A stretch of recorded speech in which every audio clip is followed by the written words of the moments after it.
नमस्कार, मैं हूं नारायण शर्मा और आप देख रहे हैं AINS न्यूज 24 चैनल। अब खबरें विस्तार से।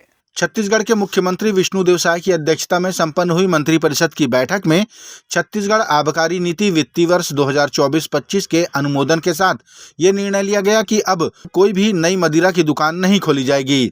इसके साथ ही छत्तीसगढ़ सिविल न्यायालय संशोधन विधेयक 2024-25 के प्रारूप अनुमोदन के अनुसार जिला न्यायाधीश को प्रधान न्यायाधीश और अपर जिला न्यायाधीश को जिला न्यायाधीश करने का प्रावधान किया गया। इसी तरह व्यवहार न्यायाधीश प्रथम वर्ग को व्यवहार न्यायाधीश वरिष्ठ श्रेणी तथा व्यवहार न्यायाधीश द्वितीय वर्ग को व्यवहार न्यायाधीश कनिष्ठ श्रेणी और जिला न्यायालय को प्रधान जिला न्यायालय से प्रतिस्थापित करने का प्रावधान रखा गया। इसके साथ उच्च न्यायालय बिलासपुर में ज्वाइंट रजिस्ट्रार के 5 पद आकस्मिकता निधि से सृजित करने का निर्णय भी लिया गया।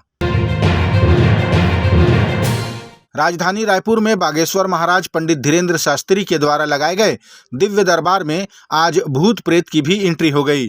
ऐसा दावा है कि बड़ी संख्या में लोग बुरी शक्ति से जूझने के कारण दरबार में झूमते नजर आए। दरबार में समस्याओं के समाधान के लिए पहुंची कई महिलाएं अजीबोगरीब हरकत करते दिखी। महाराज के मुताबिक ये महिलाएं प्रेत बाधा की शिकार हैं। उन्होंने दावा किया कि इन बुरी शक्तियों की हनुमान जी की सेना ने खूब पिटाई लगाई। अंत में हनुमान चालीसा पाठ के बाद महिलाएं स्वयं शांत हो गईं। छत्तीसगढ़ के पूर्व मुख्यमंत्री भूपेश बघेल छेरछेरा मांगने दूधाधारी मठ पहुंचे। यहां उन्होंने मंदिर के दर्शन किए। तत्पश्चात मठ के महंत रामसुंदर दास ने अन्नदान के साथ 1.25 लाख रुपए का चेक छेरछेरा के रूप में प्रदान किया। गौरतलब है कि छत्तीसगढ़ में मनाया जाने वाला त्यौहार छेरछेरा अहंकार के त्याग का प्रतीक है, क्योंकि हमेशा मांगने वाला व्यक्ति देने वाले से छोटा होता है। व्यक्ति अपने अहंकार को त्याग कर मांगने जाता है। यह सनातन आध्यात्मिक परंपरा का अंग है। अभी जैसे लइका मन सब घर में जाते और सब जन जोरदार नारा लगाते, छेरी छेरा छेर बरतनी छेर छेरा माई कोटी धान ला हेर हेरा। तो ये सब नारों के साथ बच्चों की टीम, महिलाओं की टीम, युवाओं की टीम सब निकलती है और छेर छेरा पर्व सब मनाते हैं। बहुत सारे लोग बाजा गाजा के साथ निकलते हैं। बहुत प्रकार के आयोजन होते हैं। ये खुशी का मौका है, क्योंकि किसान फसल इकट्ठा कर लेता है और समाज के सभी वर्गों को वितरित भी करते हैं, मुक्त हस्ते से दान भी देते हैं। तो ये परंपरा वर्षों से चली आ रही छत्तीसगढ़ में और आगे भी चलती रहेगी। छत्तीसगढ़ के कवर्धा जिले में हुई चरवाहे की हत्या के मुख्य आरोपी के घर बुलडोजर की कार्रवाई की गई। इस कार्रवाई को विपक्षी दल द्वारा दुर्भावना स्वरूप की गई कार्रवाई कहा गया। मुख्यमंत्री ने इस कार्रवाई पर स्पष्ट किया कि इसमें कोई दुर्भावना नहीं है, बल्कि जिनके भी मकान तोड़े जा रहे हैं वे अवैध हैं और उनकी जमीन नहीं है। कोई दुर्भावना नहीं है। जिनके भी मकान टूट रहे हैं वो अवैध निर्माण है, वो उनकी खुद की जमीन नहीं है। इस मामले में पूर्व मुख्यमंत्री भूपेश बघेल ने कहा कि संविधान की व्यवस्थाओं के अनुरूप कार्य किया जाना चाहिए। किसी के कार्यों में किसी और को हस्तक्षेप नहीं करना चाहिए। न्यायालय और कार्यपालिका और विधायिका संविधान में 3 व्यवस्थाएं हैं और मैं समझता हूं कि जिसका जो काम है, विधायिका को कार्यपालिका पे, कार्यपालिका को न्यायपालिका के कार्यों में हस्तक्षेप नहीं करना चाहिए। यदि आप कोई अपराध घटित होता है तो पुलिस प्रशासन की जिम्मेदारी है उसे गिरफ्तार करे, उसके खिलाफ कड़ी कार्रवाई करे। जो संविधान में, आईपीसी में, सीआरपीसी में जो धाराएं हैं उसको लगाएं। फैसला करने का काम न्यायालय का है। राजधानी रायपुर के समता कॉलोनी में विप्र सांस्कृतिक प्रबंध समिति द्वारा ब्राह्मण समाज के नवनिर्वाचित विधायकों का अभिनंदन किया गया। इस मौके पर सामाजिक बंधुओं ने मुख्यमंत्री विष्णुदेव साय समेत उप मुख्यमंत्री और अन्य विधायकों का भी अभिनंदन किया। समारोह को संबोधित करते हुए मुख्यमंत्री ने कहा कि प्राचीन काल से ही हिंदू समाज को मजबूत करने में ब्राह्मण समाज की प्रमुख भूमिका रही है। हिंदू ग्रंथों की रचना में भी ब्राह्मणों का अतुल्य योगदान है। समाज की तरफ से मुख्यमंत्री के हाथों प्रतिभावान छात्र छात्राओं को छात्रवृत्ति का वितरण भी किया गया। छत्तीसगढ़ के रायगढ़ जिले के घरघोड़ा नगर पंचायत के वार्ड नंबर 11 हनुमान मंदिर के पास निवास करने वाले श्रीपति मिश्रा के पुराने घर से कुछ दिनों पहले एक तिजोरी चोरी हुई थी, जिसकी रिपोर्ट उन्होंने थाने में दर्ज कराई।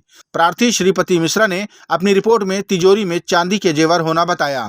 पुलिस ने रिपोर्ट के तुरंत बाद इलाके की घेरेबंदी की, जिसके चलते चोर तिजोरी को सुनसान जगह में छोड़कर फरार हो गए। पुलिस ने तिजोरी को जब्त कर उसके मालिक श्रीपति मिश्रा की मौजूदगी में उन्हीं से खुलवाया और उन्हें तिजोरी सौंप दी। कि उनके एक पुराने मकान थे और एक दूसरे नए निर्माणाधीन मकान में रात्रि में सोए हुए थे और पुराने मकान पे उनकी पुरानी सामान और पूजा के सामग्री पूजा के स्थल पर तिजोरी रखा हुआ था। जो तिजोरी बीती रात्रि कोई दरवाज़ा कुंडा तोड़ के चुरा के ले गया है। इस रिपोर्ट पर पुलिस थाना में अपराध धारा 457-380 का अपराध कायम कर लगातार विवेचना कार्रवाई की जा रही थी। वरिष्ठ अधिकारियों के दिशा निर्देश पे जो सस्पेक्ट लोग हैं उनको पूछताछ की जा रही थी। इसी दौरान कल दिनांक को सूचना मिली कि लगातार हम लोगों जो संदेही थे उन पर दबाव बनाए हुए थे, तो उनके द्वारा तिजोरी को एज इट इज़ जिस घटना स्थल से चुरा के ले गए थे उसी घटना स्थल पर लाके छोड़ दिया गया, जिसको पुलिस द्वारा नियमानुसार जब्ती कार्रवाई की गई और उसको वीडियोग्राफी के साथ खुलवाई गई। तो उसमें इस्तेमाली चांदी के जो ज्वेलरी थे, आभूषण थे, जिसमें करधनिया, पायल और अन्य आभूषण थे, जिसको जब्त कर अग्रिम वैधानिक कार्रवाई की जा रही है। राजधानी रायपुर के गुढ़ियारी हनुमान मंदिर में चल रहे श्रीमद् भागवत कथा में मुख्यमंत्री विष्णुदेव साय ने पहुंचकर कथावाचक श्री अनिरुद्धाचार्य महाराज का आशीर्वाद लिया। मुख्यमंत्री ने व्यासपीठ पर विराजमान श्री अनिरुद्धाचार्य महाराज को शाल और पुष्पहार पहनाया। इस मौके पर उनके साथ विधायक राजेश मूणत, संजय श्रीवास्तव समेत बड़ी संख्या में श्रद्धालु उपस्थित रहे। छत्तीसगढ़ के मुख्यमंत्री विष्णुदेव साय ने कहा कि सरकार का 1,30,000 मीट्रिक टन धान खरीदी का लक्ष्य जनवरी माह के अंत में पूरा हो जाएगा। अगर फिर भी किसान धान नहीं बेच पाए हैं तो धान खरीदी की तारीख और बढ़ाने पर विचार किया जाएगा। देखिए, जो लक्ष्य हम लोगों का था 1,30,000 मीट्रिक टन धान खरीदने का, वो हमको लगता है कि 31 जनवरी तक पूरा हो जाएगा।